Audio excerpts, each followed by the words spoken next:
자, 주간 사건 사고 소식을 분석하는 배상훈의 사건 본부 시간이 돌아왔습니다.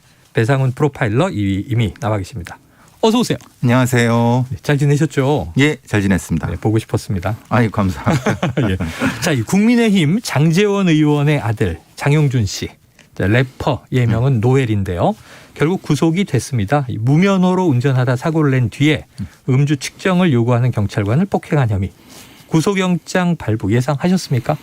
예, 대체적으로 이런 경우는 구속영장을 발부하는 게 적절한데 네네. 사실은 이 영장 전담 판사들도 네. 이 영장 발부가 일종의 정치죠. 눈치를 보죠. 여론의 눈치를 보고 네네네.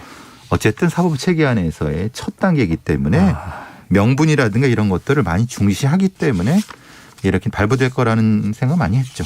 이야, 굉장히 명언 같기도 하고 의미가 심장한데 영장 발부하는 판사에게는 이게 정치다. 그렇죠. 자, 그런데 지금 이제 혐의는 간단하게 음주운전 아니야? 뭐 또 이제 경찰관을 들이받았어 이런 건데 이게 두 번째여서 더 문제인데 한번 사건을 정리해 주시면요. 예. 추석 전 연휴가 시작되기 18일입니다. 가톨릭 성심병원 서울에 있는 그 사거리에서 우회전을 하다가 접촉사고를 냈습니다. 본인이 운전했고요. 근데 그 과정에서 이제 접촉사고이기 때문에 경찰이 출동해서 그러니까 좀 움직임이 이상하니까 네. 하차를 요구하고 음주 측정을 요구했는데 네네. 음주 측정을 거부하면서 경찰관을 밀고 머리로 들이받는 그러니까 공무집행 방해 그리고 근데 하필 또 그때는 무면허죠. 왜냐하면 2년 전에 취소된 거죠. 네, 취소된 거로 그 상태에서 집행유예 상태에서 운전을 했으니까 무면허 운전을 만든 거고. 집행유예 기간이었던 거고. 기간이었던 네. 거고. 그 상태에서 됐기 때문에 지금은 사실은 이게 굉장히 가중 처벌돼야 마땅한 네. 상당히 반사회적인 범죄인 거죠. 자, 그런데 이제 영장은 발부가 돼서 구속이 이제 되지만 지금 조금 이제 이 내용이 또 논란들이 있어요. 구속영장에서 혐의가 지금 말씀해 주신 것들이 몇 가지 있는데 음주운전 혐의는 빠졌더라고요. 예. 이게 장 씨가 음주 측정을 거부했기 때문에 혈중 알코올 농도 측정을 못해서 그렇다. 그렇죠. 그러면은 이게 잘못 오해되면요. 술 마셨을 때 무조건 거부해야 돼. 그러면 혐의로 안 쳐줘. 이거 어떻게 보세요? 사실은 우리나라가 미국처럼 사법방해죄가 없는 나라에서 네. 각각의 행위에 대한 거부죄에 각각 법은 있습니다.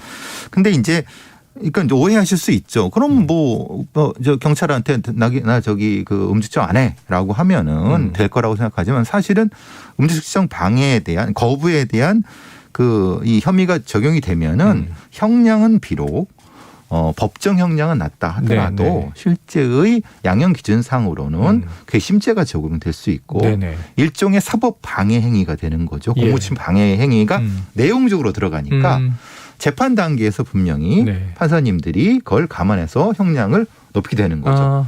그러니까 실제로 음주를 하고 운전해서 불어서 나오는 0.2 이상 아주 네. 높은 네. 경우에는 그 형량과 음주 거부죄, 측정 거부죄가 조금 낮지만은 실제의 양형 기준상으로는 네. 오히려 거부하는 것이 불리할 수 있습니다. 보완이 된다. 예. 그리고 흔히 이제 우리가 판결 보면 죄질이 나쁘다 이런 표현 하는데 그렇죠. 예, 그런 또 다만 괘씸죄는 없지만 예.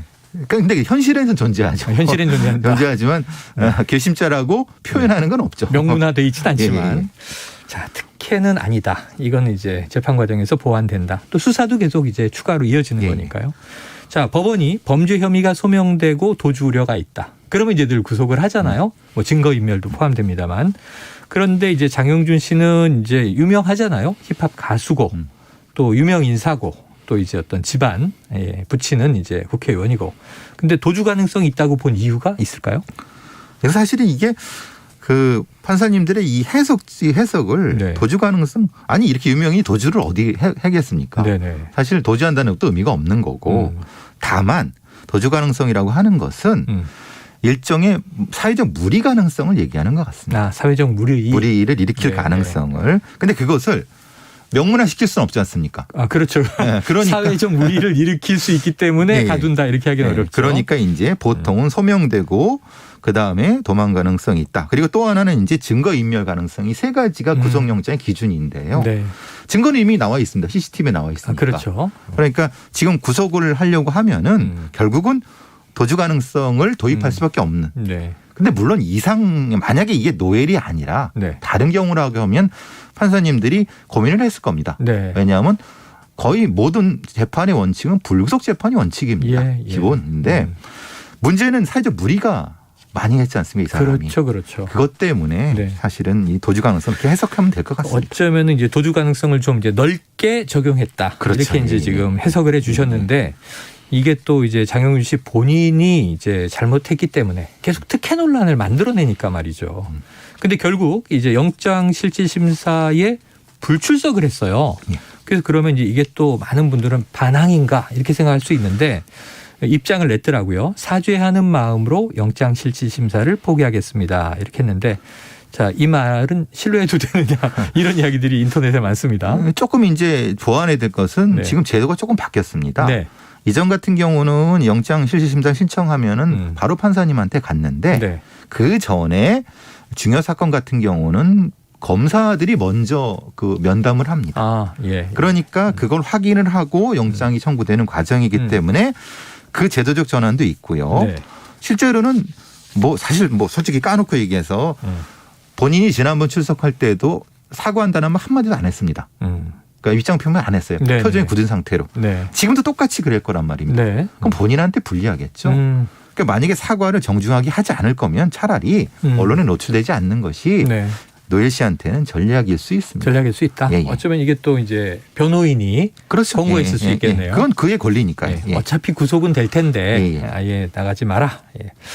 자, 실제로 이제 처벌 수위를 팩트 체크해 보니까요. 일정 수준에서 음주 측정을 거부하는 게 더 유리해 보이지만 실제 생활에서는 그걸 따르면 안 된다. 아까 말씀하신 대로 그렇습니다. 양형의 보안 문제도 있고 그리고 지금 경찰 쪽 얘기를 보면 음주 측정을 거부해서 수치로 음주 측정은 안 했지만 술을 마신 대목들을 역추적해서 입증하면 그게 이 재판 과정에서는 음주로 인정될 가능성도 있습니까? 근데 실제로는 이제 위드마크 공식이라고 해서 네네네. 체열을 한 후에 거기서 나온 그런 어떤 수치를 네. 시간산 역산해 갖고 하는 게 위드마크 공식인데 예, 예. 만약에 이런 경우가 있습니다. 난 죽어도 체열을 못한다라고 버틸 경우 네. 그러면 영장을 체열에 관련된 영장을 신체 영장을 가져와야 되는데 네네네. 사실 그게 시간이 걸립니다. 그렇죠. 그럼 그때 이미 다 사라져 버리고. 그렇죠. 시간이 그러니까 되면. 이것은 사실은 이 사법 체계에서 이 음주운전 관련된 부분에서는 보완돼야 될 부분입니다. 네. 많은 미국의 텍사스 같은 경우에서 예전에 그 유명한 야구 선수가 음주운전으로 걸린 적이 있습니다. 우리나라에. 예. 근데 그 경우에 그 영상을 잘 보시면은 내려갖고 몇 볼을 걷게 합니다. 맞아요. 예. 네. 그래서 거기서 사법경찰이 판단을 합니다. 비틀거리는 정도. 예, 정도. 네. 그러니까 수치라는 것도 증거고 경찰관이 판단한 것도 똑같은 증거입니다. 그러니까 경찰관이 법정에 나가서 이 사람은 이런 때문에 음주한 것 같습니다 하고 판단하면은 네. 그것을 가지고 판사님이 판단할 수 있습니다. 네. 아, 근데 그래요. 이제 약간 거기에 대한 탄핵이 들어올 수 있죠. 변호사들한테. 네. 그렇지만은 지금 상태는 명확히 여러 사람의 증언에 따라서 이 사람이 음주한 것이 거의 확실시되니까 네. 그 부분으로는 할 수 있지만은 문제는 다른 증거 부분이 없기 때문에 좀 미진한 부분이 분명히 있습니다. 법적 보완해야 될 부분은 분명히 있습니다. 그래요. 자, 우리가 언제부턴가 음주운전에 대해서는 절대 안 된다. 우리 사회에서 추방해야 한다. 그게 바로 윤창호법이 만들어지기 전부터 기억해보면 이제 음주운전은 살인입니다. 이렇게 이야기를 했는데 자, 장영준 씨 이번 영장에 윤창호법 위반 혐의가 적시됐다고 해요. 그렇게 되면 이 윤창호법이 적용되면 형이 더 무거워지는 것인지 그렇습니다. 어떻게 되는 것이 궁금해하는 청취자분들이 많으실 거예요. 아시다시피 윤창호법은 2018년도 12월에 개정된 특가법이랑 도로교통법 148대 2항입니다. 네.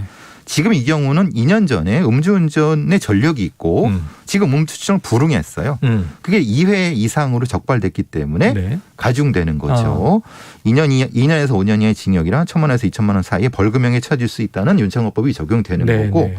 다른 형태보다는 일종의 누범, 가중범의 형태로 처벌이 될 수 있습니다. 네, 누범, 가중범 네. 그리고 또 음주운전이라는 게 과거에는 상습적인 사례들이 많아서 습관화된 경우가 있었잖아요. 이건 반사회적 행위라고 보면 됩니다. 반사회적 행위다. 예, 예. 이건 과실이 아닙니다. 네. 이거는 음주운전 자체가 반사회적 행위입니다. 자, 그만큼 지금 엄중하게 다뤄집니다. 예전에는 뭐 술 먹고 운전 많이 했지.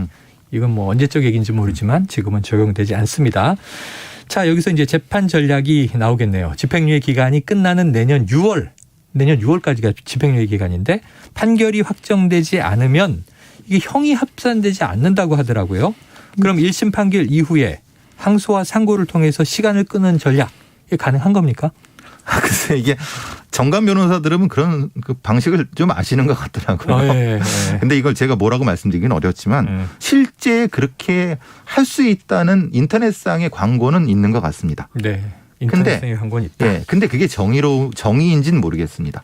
근데 분명히 그렇게 시도할 가능성은 있습니다. 가능성은 있지만 여론이 재판을 또 그렇죠. 지켜보고 눈을 언론이- 부릅뜨고 네. 봐야지 이렇게 안 할 언론이 것 계속 같습니다. 쓰겠죠. 네. 알겠습니다. 오늘 여기서 정리하죠. 말씀 고맙습니다. 감사합니다.